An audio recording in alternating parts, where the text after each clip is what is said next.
Look, I get it. People don't like the statement Trump made about Rob Reiner's murder. I get it. Personally, I wouldn't have made that statement either. You know, first and foremost, above politics, I'm a Christian, Catholic actually. And it saddens me anytime a human life is taken. You know, Catholics, we talk about human dignity.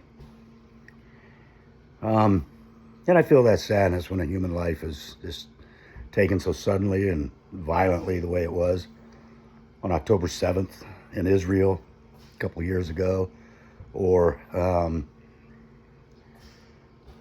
in Australia through Islamic terrorism the other day. I get it. You know, I feel a little sadness. So I get that people don't like Trump's response, but let me just remind you, well, first let me say that people who know me know that going all the way back to Trump's first run for presidency, you know, what was it, 2015, 16, something like that? I didn't vote for him or Hillary. I just sat out the election, and I took Trump to task on things that he said that I thought were wrong. And I supported him when I thought he was right. I supported him against false attacks of racism and misogyny and all that stuff. But I get people don't like the statement he made, but I want to remind you that Rob Reiner, sorry, I was just looking at the reflection of my glasses. Rob Reiner lamented that the Trump assassination was a failure, that the guy missed and only nicked Trump's ear. He mocked Rush Limbaugh when Rush died. So I understand human nature, and I understand Trump's statement and the way he felt. That doesn't say I approve it. I don't approve it or disapprove it, okay? It's just I understand it. I understand that, you know, I've looked through a lot of the commentary today on X, on Facebook, in the media, other media reports, and on TikTok. And I see a lot of people who typically, in their daily commentary, want Republicans to unilaterally disarm in rhetorical debate. I see people who expect and desire politics as usual. You know, they expected some speech writer to write a brief statement for Trump, you know, lamenting the murders and the loss of life and his tragic thing and the family and blah, blah, blah, and then put Trump's name to it and release it, you know, as the way it's usually done. I get that. Politics as usual. The problem I have with politics as usual is that it usually includes Republicans unilaterally disarming in rhetorical debate. And I go back to the 1990s and a conversation my brother and I had on a Sunday morning, one of the Sunday morning talking head shows. And I can't remember the Republican that was there. I think it was John McCain, and I can't remember the Democrat who was there. But the Democrat made this comment essentially slandering all Republicans nationwide as racist. And it is a slander. It's defamation. And John McCain or whoever it was kind of chuckled and said, well, obviously I disagree with my good friend and colleague from the other side of the aisle. Dude, if he's your good friend and colleague after what he just said, you need to reach down into your Levi's and check and see if you got a set. And under business as usual, politics as usual, what usually happens is Republican politicians fail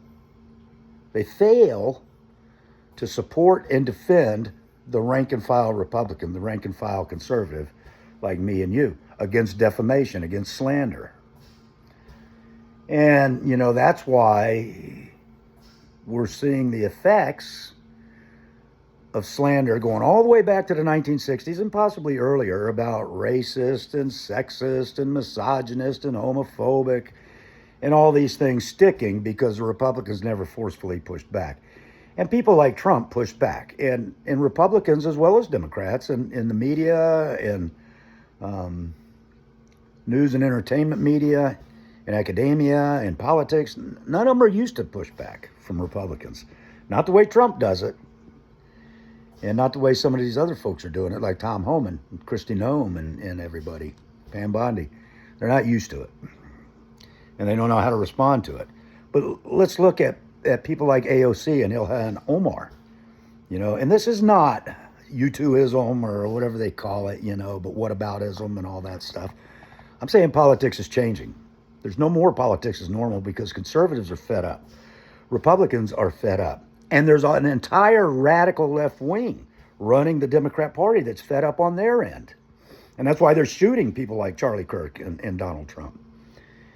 And nobody's speaking out against it for the most part. People like the Washington Post and USA Today and these other media outlets still expect Republicans to unilaterally disarm in the rhetorical debate. And we're just not going to do that anymore. So you might as well get used to the new normal. I understand Trump's statement. Wouldn't have made it myself. I think as a person, as a living human being, Rob Reiner was a vile piece of crap. He hated America. He hated white men. Hated Trump. Lamented that the assassination attempt was unsuccessful. But I wouldn't make a derogatory comment about his death. It does sadden me when human life is taken, especially so violently. Like I said, and I do grieve for the family. I don't know the rest of the family. I only knew the public face of Rob Reiner and his take on politics. I don't know the rest of the family. You know, God bless him. I say a prayer for him. But I understand Trump's emotion. You know, on the one hand, he's not going to unilaterally disarm. And on the other hand, the man wished him dead, violently dead. And I understand that. And the consequence of that will be between Trump and God, because Trump doesn't have to run for office anymore. And I understand that too. You better get a hold of that or wrap your head around that yourself.